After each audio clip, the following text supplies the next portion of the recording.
மொழியே வாழி. இந்த வீடியோவில் 2 விஷயங்கள் பேச போகிறேன். முன்னாடியே ஒரு மன்னிப்பை கேட்டுறேன் உங்ககிட்ட. ஏன்னா இந்த மேட்ரை நல்லா படித்தவங்க தான் பேசணும்.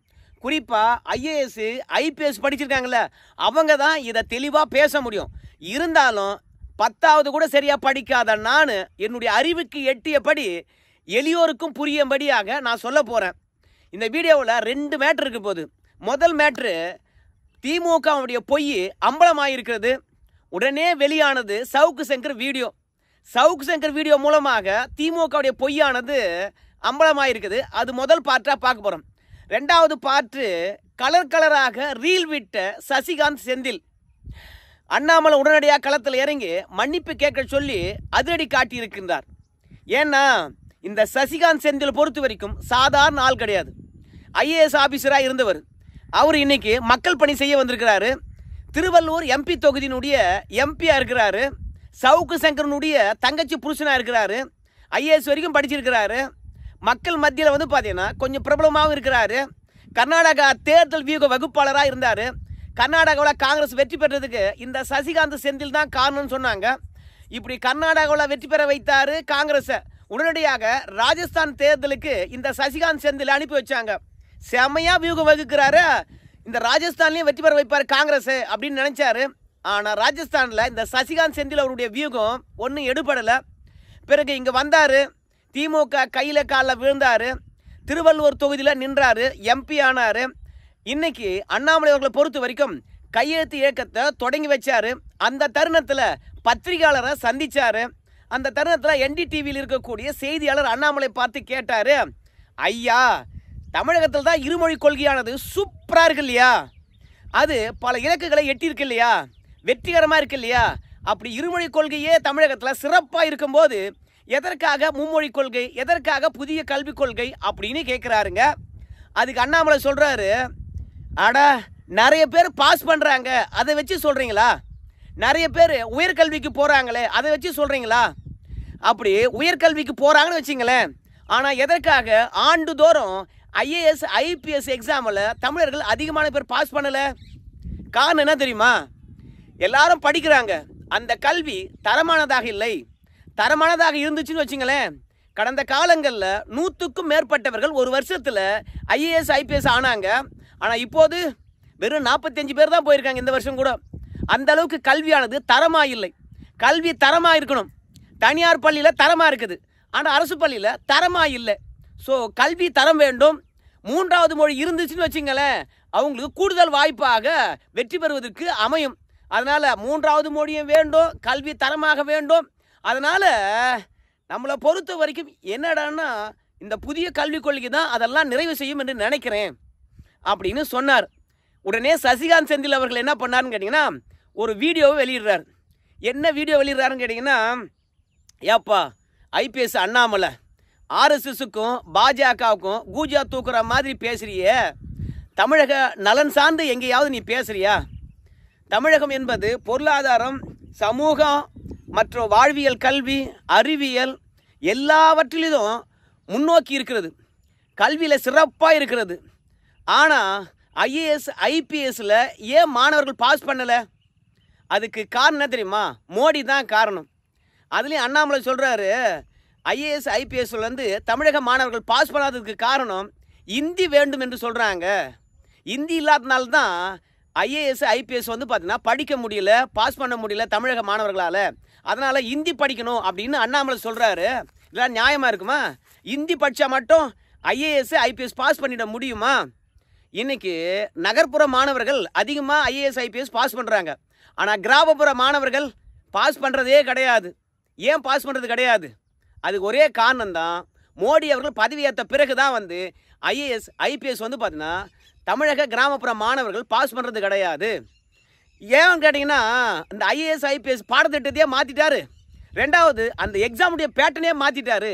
அதனால தான் தமிழக மாணவர்கள் வந்து பார்த்தீங்கன்னா குறிப்பாக கிராமப்புற மாணவர்கள் வந்து பார்த்தீங்கன்னா ஃபெயில் ஆகுறாங்க.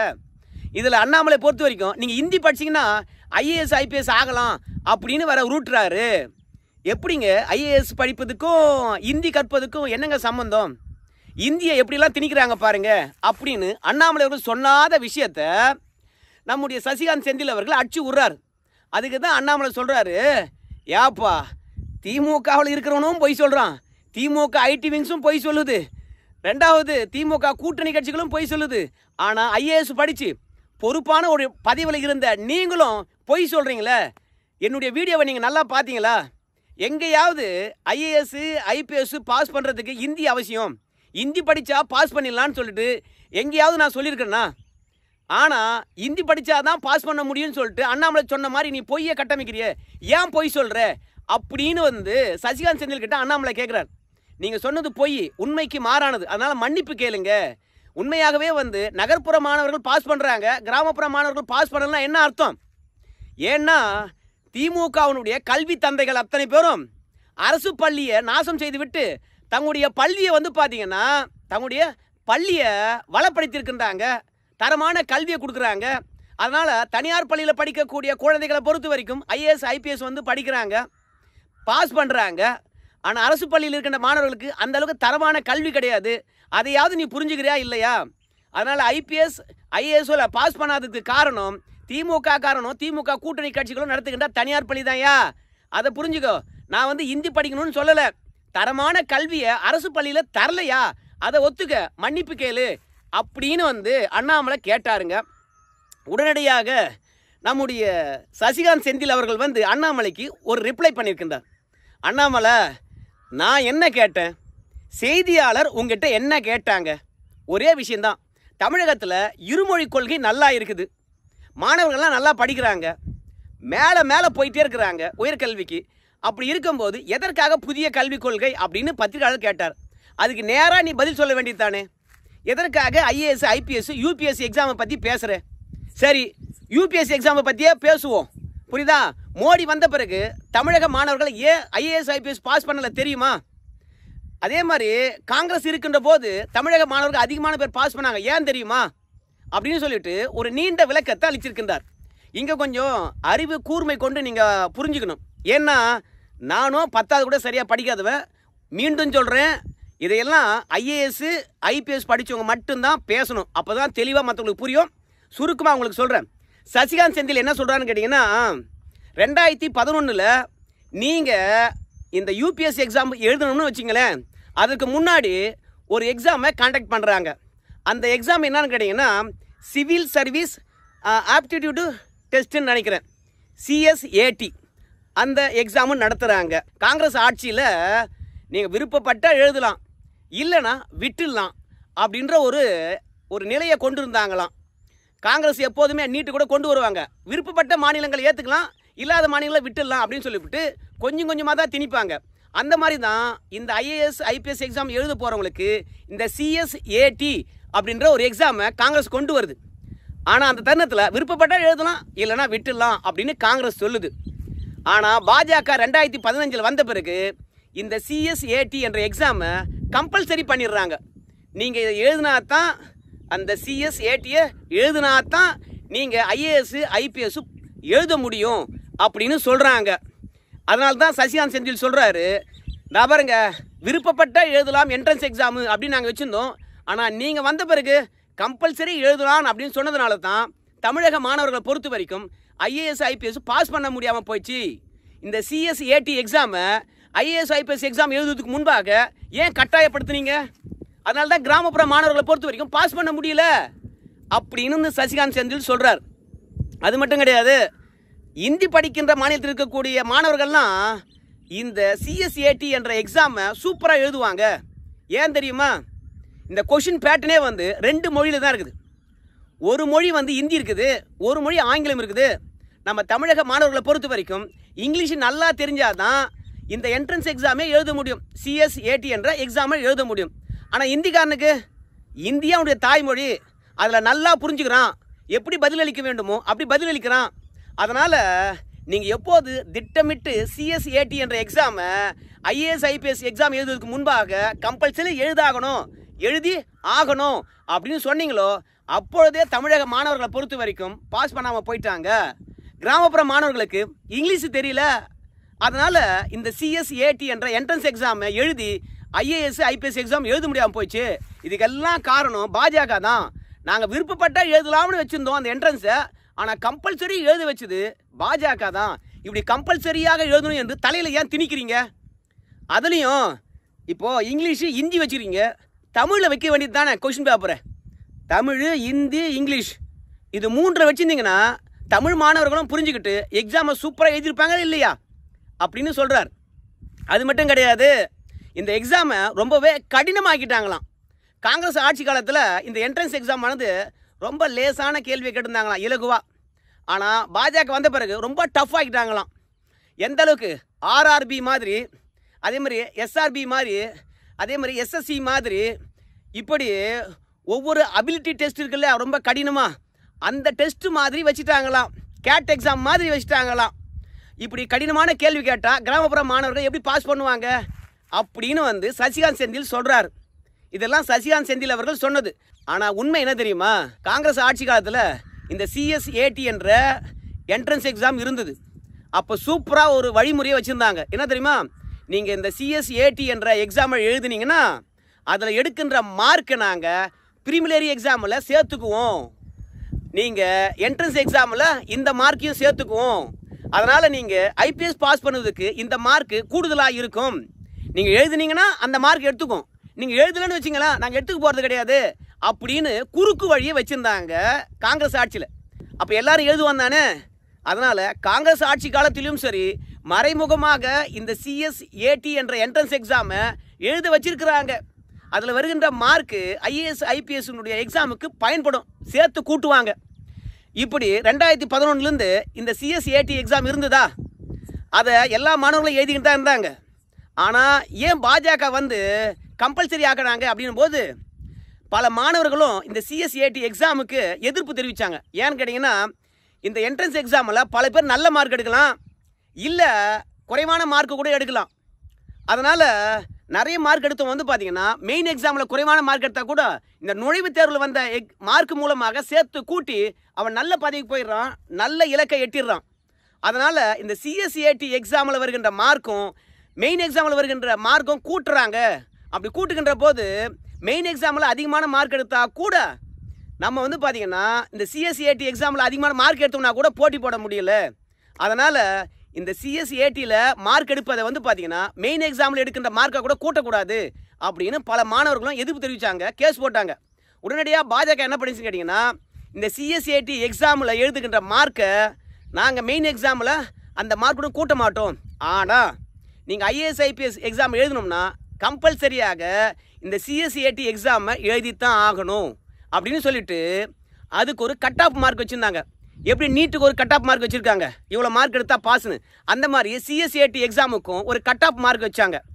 அப்படி வச்சது பிறகு தான் இப்போ தமிழக மாணவர்கள் பார்த்தீங்கன்னா பாஸ் பண்ண முடியலையா சசிகாந்த் செந்தில் சொல்கிறார். ஐயா, கொஷின் பேட்டர்னை பொறுத்த வரைக்கும் 2 முறையாக கொடுக்குறாங்க. ஒன்று ஜென்ரல் நாலேஜ், இன்னொன்று மொழி பாடம். ஆனால் தமிழக மாணவர்களை பொறுத்த வரைக்கும் ஜென்ரல் நாலேஜில் நல்ல மார்க் எடுத்துடுறாங்க. ஆனால் மொழி கேள்வியில் பார்த்தீங்கன்னா ஆங்கிலம் இல்லையா, அந்த மொழி கேள்வியில் நிறைய மார்க் எடுக்க மாட்டுறாங்க. அதனால் கட் ஆஃப் மார்க் பார்த்தீங்கன்னா 103. அந்த 103ஐ தாண்டி 130 எடுத்தால் கூட பாஸ் பண்ண முடியலையாம். இது கொடுமை இல்லைங்களா? ஜென்ரல் நாலேஜில் அதிக மார்க் எடுத்தாலும் கூட மொழி பாடத்தில் நம்ம ஆளுங்க அதிகமாக மார்க் எடுக்கிறதுனால இந்த என்ட்ரன்ஸ் எக்ஸாமை பாஸ் பண்ணி உள்ள ஐஏஎஸ் ஐபிஎஸ் எக்ஸாம் எழுத முடியாமல் போயிடுது. ஏன் மோடி அவர்களை பொறுத்த வரைக்கும் ஒரு பேப்பராக இருந்ததை 2 பேப்பராக பிரித்து வச்சார். இந்த 2 பேப்பராக பிரித்து வச்சதுனால தான் 2த்தையும் கூட்டுக்கின்ற போது மார்க்கு குறைஞ்சி போகுது. ஜென்ரல் நாலேஜில் நல்ல மார்க் எடுக்கிறாங்க, ஆனால் மொழி பாடத்தில் மார்க் எடுக்க மாட்டுறாங்க. ஹிந்திக்காரனை பொறுத்த வரைக்கும் ஜென்ரல் நாலேஜில் நல்ல மார்க் எடுக்கிறான், மொழி பாடத்துலையும் அவனுக்கு தான் ஹிந்தி மொழியாச்சு, அதுலேயும் நல்ல மார்க் எடுக்கிறான். அதனால தான் ஹிந்திக்காரன் பார்த்தீங்கன்னா அதிகமாக உள்ளே போகிறான். நம்மளை பொறுத்த வரைக்கும் தேர்வுன்னு வச்சா இந்தியாவில் இருக்கக்கூடிய அத்தனை மொழிகள்லையும் தேர்வு வை, அப்போது நம்ம ஆளுங்களும் மொழி பாடத்தில் நல்ல மார்க் எடுப்பாங்க இல்லையா அப்படின்னு பார்த்தீங்கன்னா சசிகாந்த் செந்தில் சொல்கிறார். ஸோ இப்படி தான் நம்முடைய தமிழக மாணவர்களை பொறுத்த வரைக்கும் ஐஏஎஸ் ஐபிஎஸ் எக்ஸாமில் அதிகமாக பாஸ் பண்ணலை. மோடி அவர்கள் வந்த பிறகு தான் இந்த நிலை அப்படின்னு சசிகாந்த் செந்தில் சொல்கிறாரு. ஸோ உண்மையான நிலை இப்படி இருக்கும்பொழுது அண்ணாமலையை பொறுத்த வரைக்கும் நான் கேட்ட கேள்விக்கு பதில் சொல்லாமல் ஆர்எஸ்எஸுக்கும் பாஜகவுக்கும் மோடியை காப்பாற்றுறதுக்கும் அரசியல் செஞ்சுட்டு இருக்காரு. என்றைக்குமே சரி தமிழக மக்களை பொறுத்த வரைக்கும் அண்ணாமலை அவர்களுடைய அரசியலை ஒருபோதும் ஏற்றுக்கொள்ள மாட்டாங்க, பாஜகவுடைய அரசியலை ஒருபோதும் ஏற்றுக்கொள்ள மாட்டாங்க. நீங்கள் இங்கே 3 மொழி கொண்டு வருவதனால கல்வி தரம் உயரும் அப்படின்னு சொல்கிறீங்க, சத்தியமாக கிடையாது. மொழியை அழிப்பதற்காகத்தான் தமிழக மாணவர்கள் எல்லா விதத்திலும் முன்னேறி இருக்கின்றாருங்க.